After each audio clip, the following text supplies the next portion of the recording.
Although it's not absolutely necessary to prime the paper before starting with oils, I did apply a layer of gesso first. If I don't, I risk damaging the paper when I peel off the tape that holds it to the board.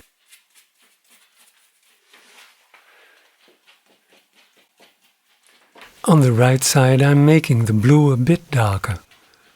The light comes from the left side, so the blue on the right will be darker. With a stipple brush, I'm spreading the paint and smoothing out the brush strokes. To remove the texture of the stipple brush, I use a makeup brush.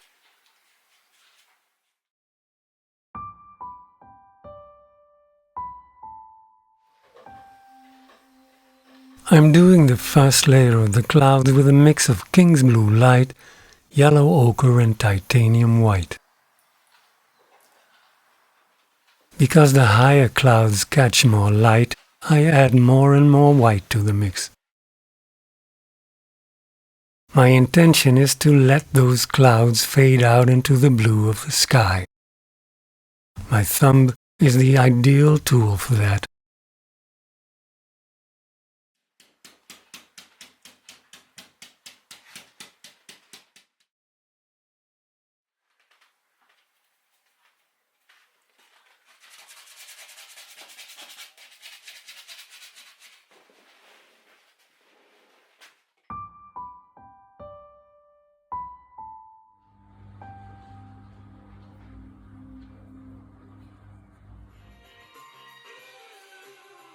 In these conditions with high humidity and not too much light, the colors not only soften but also converge.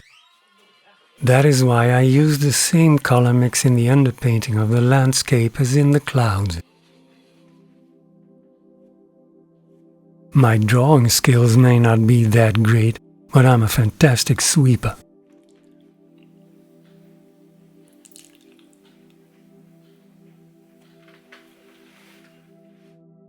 The blue underlayer allowed me to create a landscape with mud flats and gullies with relatively little effort.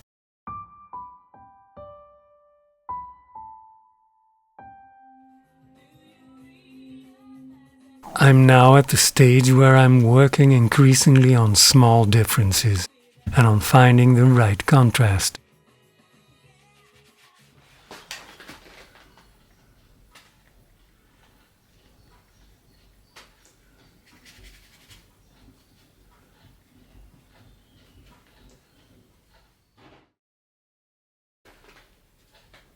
The sunlight is trickling down through the clouds to the ground.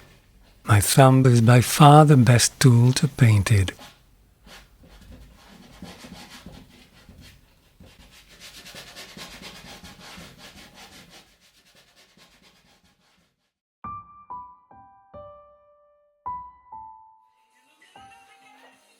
As I have said before, I build up my contrast slowly, step by step. In that spirit, I'm going to darken the right side of the painting a bit, with a mix of King's Blue Light, indigo, sepia and titanium white.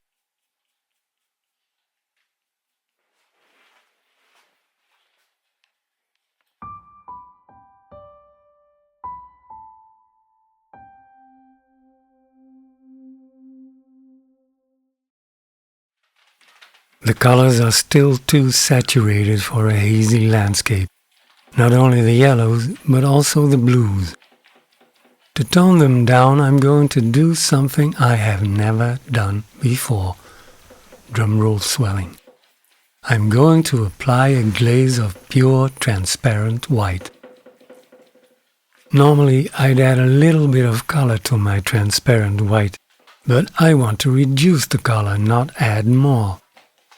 That's why I'm deviating from my principle to never ever use pure white.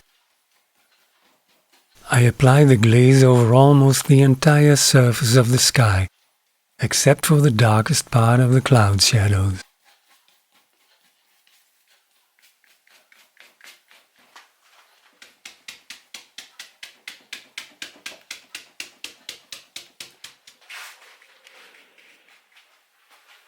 To be honest, this is exactly what I wanted to achieve.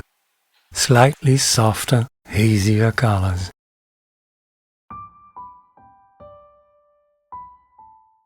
Introducing the Malstick. The German verb malen means to paint, so painting stick. I have to say that mine is a rather primitive version, a slat with a screw. I hook the screw behind the top of my painting, and then I can lean on it with my hand when the surface of the painting is still wet.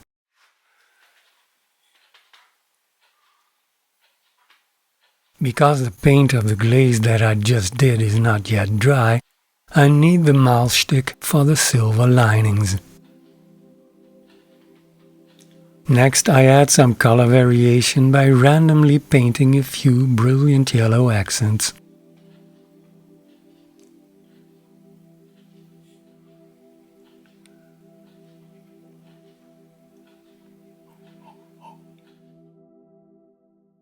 Now we're getting somewhere.